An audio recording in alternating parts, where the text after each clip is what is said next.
Selamat malam semuanya. Semua sehat? Coba senyum kiri kanan dulu. Sekalipun dalam beberapa hari ini panas, tidak hujan, tapi hari ini berkat karena hujan datang. Kita bersyukur untuk itu. Banyak sekali hal yang perlu kita syukur. Malam ini juga kita berada di sini perlu kita syukuri untuk semua rahmat yang telah kita terima. Baik, ketika saya mencoba untuk melihat kembali setiap langkah-langkah panggilan saya bisa katakan bahwa waktu Tuhan itu yang terbaik. Di balik kalbu pasti akan ada pelangi. Badai akan berlalu. Semuanya akan indah pada waktunya. Ungkapan ini bisa menggambarkan seluruh ziarah panggilan saya menjadi seorang imam. Sehingga dalam refleksi saya sebelum ditabiskan, saya mengambil Injil Matius. Setiap orang yang mau mengikuti aku harus menyangkal diri, memikul salibnya, dan mengikuti aku. Injil ini menggarisbawahi seluruh ziarah perjalanan panggilan saya. Ada 4 kata yang bagi saya sangat menyentuh dalam perikop Injil ini. Yang pertama, mengikuti. Yang kedua, menyangkal. Yang ketiga, memikul. Dan yang terakhir, mengikuti. Mengikuti butuh hati untuk mendengar. Mendengar apa yang Tuhan ingin kita lakukan. Teristimewa bagi saya. Ketika mendengar dan mendengar, kita harus sampai ke titik tertentu untuk memilih. Dan ketika memilih, pasti ada konsekuensi. Dan ketika saya melihat kembali sejarah panggilan saya mengikuti Tuhan dengan begitu banyak pilihan, dengan begitu banyak konsekuensi, yang membuat saya selalu fokus bahwa waktu Tuhan selalu yang terbaik. Semuanya akan indah pada waktunya. Entah kapan, semuanya akan indah pada waktunya. Dan itu terjadi ketika saya ditabiskan menjadi seorang imam, yang merupakan harapan, doa dari semuanya. Tuhan tidak pernah ingkar janji. Saya mengikuti Dia dengan ada konsekuensinya. Yang konsekuensinya ini juga terlukis dalam perikop yang saya pilih. Menyangkal. Dalam pergumulan panggilan saya, banyak hal yang harus saya menyangkal. Berjuang, fight. Melawan ego saya. Melawan apa yang saya rencanakan. Melawan apa yang saya inginkan. Banyak kegagalan. Banyak kesulitan. Tetapi saya harus bisa keluar dan selalu percaya bahwa waktu Tuhan itu tepat, yang terbaik. Ini saya lakukan. Yang ketiga, memikul.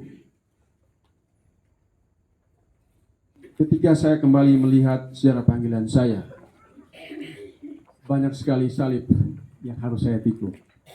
Entah itu salib besar, salib kecil, saya jalani. Satu hal yang saya percaya, bahwa ketika Tuhan mencintai, Dia setia. Tidak segampang itu. Dia butuh orang yang serius untuk mengatakan iya. Ini saya alami dalam perjalanan panggilan saya. Teman-teman saya ada yang sudah jadi delegatus, ada yang sudah jadi provinsial, ada yang sudah jadi ya orang besar, sudah menjalani imamat mereka sekitar 15 tahun. Saya baru menjalani imamat saya baru hari pertama. Tetapi bagi saya imamat bukan soal waktu, tetapi bagaimana saya menghidupi setiap hari saya. Memberikan kesaksian imamat sejak saya memutuskan untuk katakan iya kepada Tuhan. Saya hidupi, saya jalani itu. Saya memikulnya. Karena saya percaya segala sesuatu akan indah pada waktunya. Mungkin kita semua tahu bahwa kemarin 2 hari lagi mau kita habiskan, terus dikatakan tunda. Saya tetap percaya bahwa waktu Tuhan yang terbaik. Segala sesuatu akan indah pada waktunya. Ini yang selalu menguatkan saya. Mengikuti Tuhan. Mengikuti Tuhan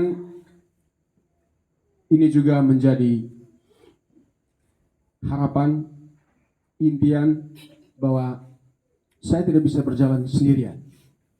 Saya butuh dukungan, doa dari mama, bapa, saudara-saudara, komunitas saya, untuk saya tetap setia.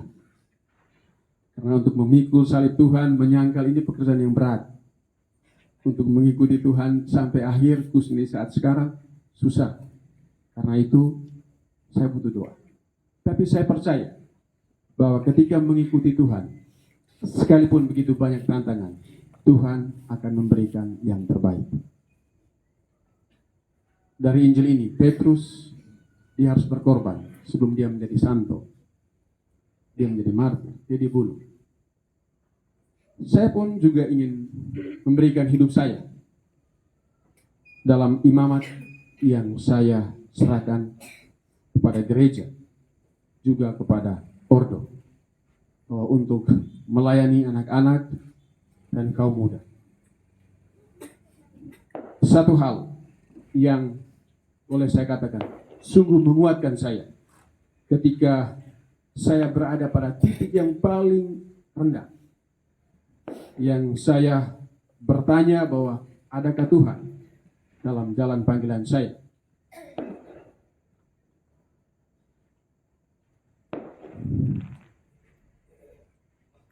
Yang menguatkan saya itu adalah wajah-wajah anak asrama.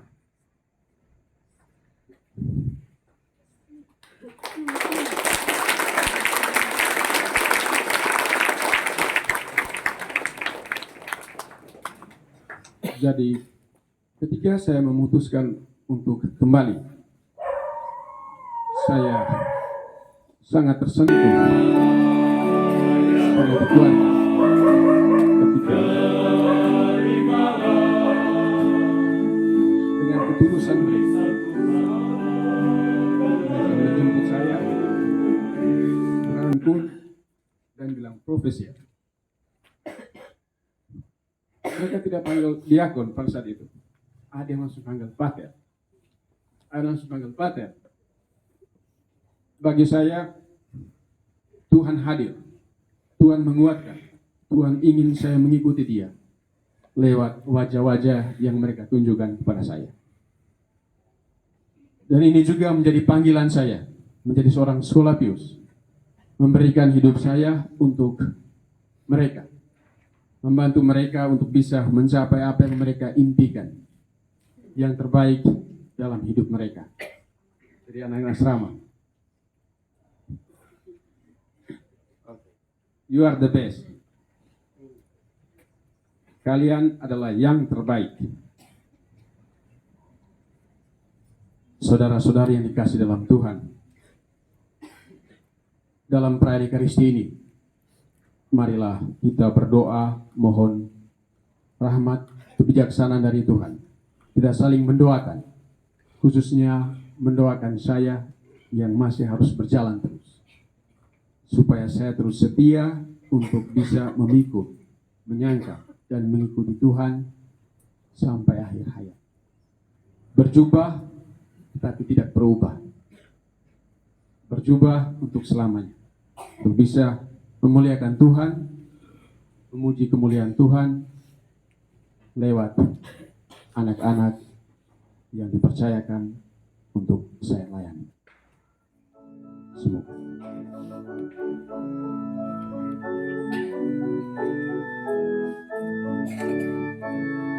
Kudus, kudus, kudus Tuhan, kudus, kudus, kudus Tuhan, Allah segala kuasa. Surga dan bumi penuh kemuliaan-Mu. Surga dan bumi penuh kemuliaan-Mu. Hosana, hosana, hosana, hosana.